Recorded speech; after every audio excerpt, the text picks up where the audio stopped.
မင်္ဂလာပါအခုတစ်ခေါက်လေးမှာအရန်ချစ်စရာကောင်းတဲ့အမိတ်ကလေးကိုမှသူကကြတော့လာအပွင့်လေးနဲ့ထဲမှာ spot လေးပြပေးမယ်နော်အယောင်လေးရမ်းလာပြီးတော့သူကလေအရေးသွေးတော်ကောင်းတယ်သူအသားလေးတွေရတယ်လက်ရအရန်ကောင်းတယ်ပေါ့နော်သူကလေဒီအယောင်ခံစင်သူလေးကနှစ်အုပ်ရှိပြီးနည်းနည်းလေးနှုတ်ပါလေးကတစ်အုပ်ရှိပါတယ် premium ပိုးလေးနဲ့နှစ်တရာချီတိုင်း premium ပိုးလေးဖောက်ထားတဲ့အထည်လေးပါအပွင့်လေးကတော့ဒီလိုမျိုးအထဲမှာဒီလို spot လေးပါတယ်နော်ဒီလိုအသေးလေးပါပါတယ်ချစ်စရာလေးတော့တကယ်ကိုလှတယ်ဒီဟာလေးကဈေးနှုန်းလေးကကြတော့သူက9800ပါဒီထည်လေးကအယောင်ခံစင်တူလေးနှစ်အုပ်ရှိပါတယ်အသားအနာတော်တော်လေးကောင်းပါတယ်နော်အသားအနာအရန်ကောင်းတဲ့အထည်လေးပါစင်တူလေးနှစ်အုပ်ရှိတယ်အယောင်လေးကတော့ဘယ်လိုလေးလဲပေးတာရောင်လေးပေါ့နော်ပေးတာရောင်လေးပါအရန်လှဒီအယောင်လေးပါဒါလေးကနံပါတ်က139ခလေးပါသူကအခုလိုမျိုးစင်တူလေးနှစ်အုပ်ရမယ်နော်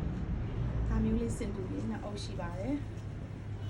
နောက်ဆုံးထည်လေးကကြတော့ဒီရောင်လေးကကြတော့နည်းနည်းလေးဖြော့တယ်ခုထက်ဆိုင်ရင်နည်းနည်းလေးဖြော့တဲ့အထည်လေးပေါ့နော်ဒါလေးကကြတော့နံပါတ်138ပါအရောင်လေးနဲ့ဖြော့ပါတယ်အသားအရန်ကောင်းတယ်ကော်ပိတ်ကတ်ထုတ်လိုက်ရင်ထုတ်ပုံမော်မူကြည့်ပြီးတော့ပွဲကြီးကြီးထိတိုးလို့ရတဲ့အထည်လေးတွေပါလိုချင်တဲ့လူရှိတယ်ဆိုရင်3အုပ်ပဲရှိထားတာမလို့ကြိုက်တဲ့လူရှိရင် CV လာပေးပါအောင် comment အောက်မှာလည်းမလေးရပါတယ်ရှင်